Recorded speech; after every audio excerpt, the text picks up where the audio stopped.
All right, guys, Boy 32 here. Check it out. This is the Pelican 1600. This bad boy is now the ultimate weapons case. Here's the install. Stand by. All right, this here's Good Boy 32 convention out here.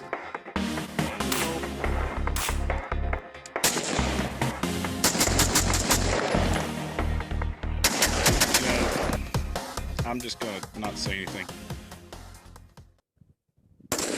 All right, guys, good morning. Boy 32 here. Check it out. We're back on the table over here. And what we've got, this is the Pelican 1600 case. Now, the reason I bought this thing is I wanted a complete blown package that I could take out of town with me, on a vacation with my family, that I could put away in a box, not have to worry about it getting damaged, not have to worry about like the big gun cases or anything else like that. So want to hit it and get this. And in addition to that, with this package, you can go ahead, you can add additional locks on here and take it on an airplane. Not take it on an airplane, but you can check it with your luggage. It's a very simple process. All you gotta do is go up and say, hey, I've got an unloaded firearm, blah, blah, blah. The only difference is that you can't put loaded magazines in here, so you have to store your ammo separately, which is no big deal. So you get where you're going, you take a minute, you go to the bathroom, in the middle of the night, if your family gets there, you load your mags up, put them back in here, boom, you're ready to go. So what we're going to do, I'm going to go ahead and assemble this package. It's pretty simple. The nice thing also, this is a large case, and in some cases, I feel like I may have should have gone with something a little bit on the smaller end, because this is a fairly nice size case. It's like a full size suitcase. But with that being said, there were certain criteria that I wanted to have. I didn't want the firearm to have to run diagonally like this. Okay, so I've got a 10.5-inch upper receiver on the deuce here, and I wanted it to run directly across. Now, right here, I wanted to put this thing in a situation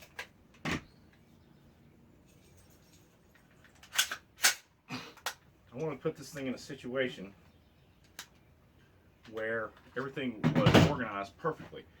I don't want to have to pull the optic off. That was another thing. So I'm going to run this thing all the way across like that. But then I want to do is I want to vertically stack the lower receiver portion right beside it. And in addition to that, I would like to take my pistol and put it in there like that,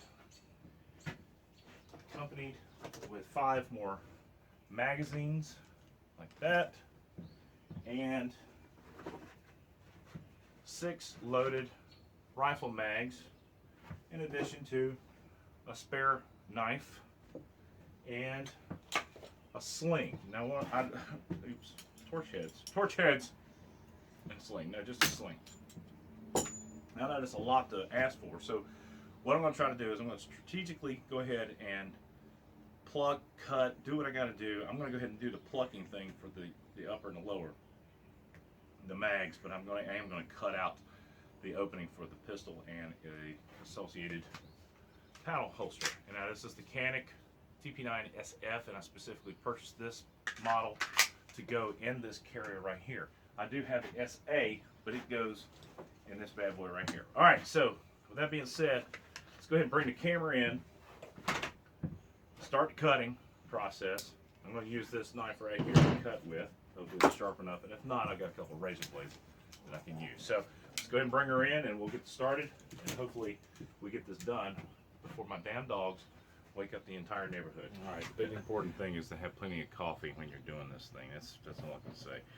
All right, so the first thing we want to do is we're going to go ahead, measure out, and cut for the upper receiver, which is going to be mounted right here. And I think what we're going to do is, and see, the nice thing is it will fit all the way down. The depth of this case is one of the unique features of it. So I want to leave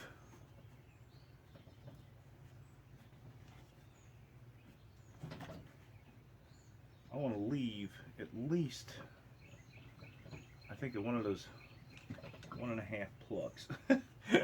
So we've got a perimeter thing all the way around, and I want to leave one of those open. So this is going to be a royal pain in the ass. Maybe not.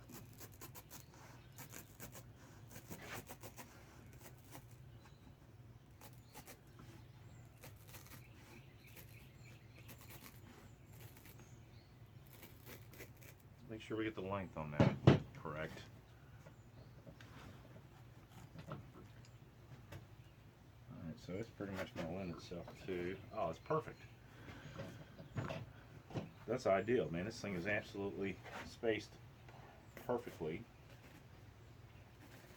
for what I need it to be. Alright, so what I'm going to do, I'm going to go ahead and pull, let's see here, full dimensions wide. And I'm running the, which one is this? I don't know, it's the mod 4, I think it is, on the charging handle. So we have to accommodate for that. That's not a big deal. All right, guys, let me just go ahead and start off by saying that this the pick and pluck foam is probably a good application for somebody who is in the photography business where you've got camera equipment with all right angles. Not so much for me with this firearm because I wanted it to be an exact fit.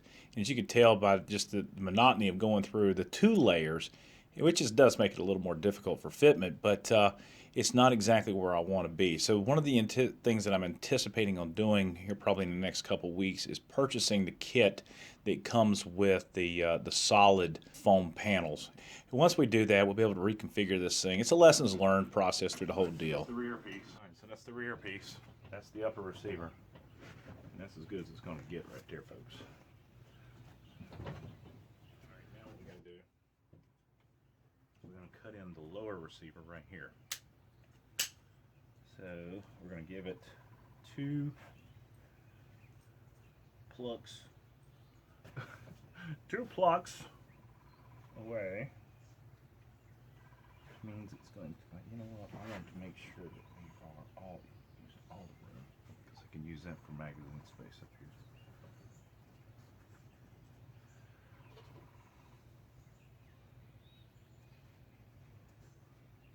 One of the criteria for the case that I needed was that I wanted to run both the upper and the lower parallel in a vertical position, as you see here.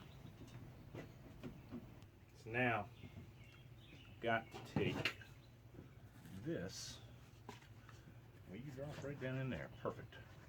All right, so we're going to go ahead and finish up these cuts here. And as you can tell, we're going to go ahead and do them in a vertical position towards the rear of the case. And what this does is it allows for a lot of real estate up towards the front. And that's used to store pistols, pistol mags, flashlights, 30-round mags, survival knives, chem lights, and whatever else you may need.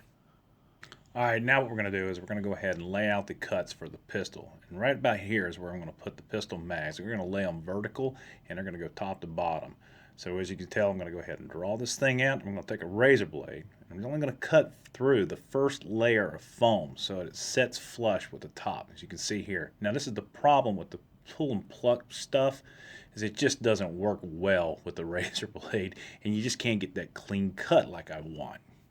All right, so anyway, it's at this point I'm going to go ahead and measure out for the pistol mags and their locations. But before we do that, we need to go ahead and take the upper receiver and the lower receiver and put those in place so that the foam is positioned where it needs to be in alignment with those pull and pluck squares. It's not something that I'm really a big fan on. God, I can't say this enough. I'm looking forward to the day when I get the full thing. So what I'm going to do is I'm going to run these things from front to back in a vertical position up and down. Now I've got 4 of the regular 18-round mags and then just got 2 of the 20-round mags, which we're really looking forward to testing them out. Now, because my memory card ran out in my little camera there, you didn't see the install of the 30-round mags, but we've gone ahead and installed 6 of the 30-round mags, and as you can tell, it leaves a lot of space for some other items, which will be coming down the road here in the near future. All right, guys, so basically this is the end result of this thing. Now, one of the things I would say is that I cannot wait to go ahead and get the solid foam, because this pick and plug stuff, it's always going to be wanting to tear apart. It doesn't matter what you do. I mean, there's things that I wanted to get in there tight, but it wasn't going to do it. You can't do things that are really close. But in any case, so basically this is what we've got. We got 6 magazines, 30 rounds apiece. We got the deuce in there. We've got a Magpul MS3 sling, or MS4. Hell, I can't remember which one it is. And it's just right in there. We've got total capacity 4 18-round mags plus 2 20-round mags on that end of it. But you've got enough real estate here. Oh, also I've got one of my knives right there. But there's enough real estate here that you can add a bunch of other things. I'm planning on putting a flashlight in here just for emergency purposes.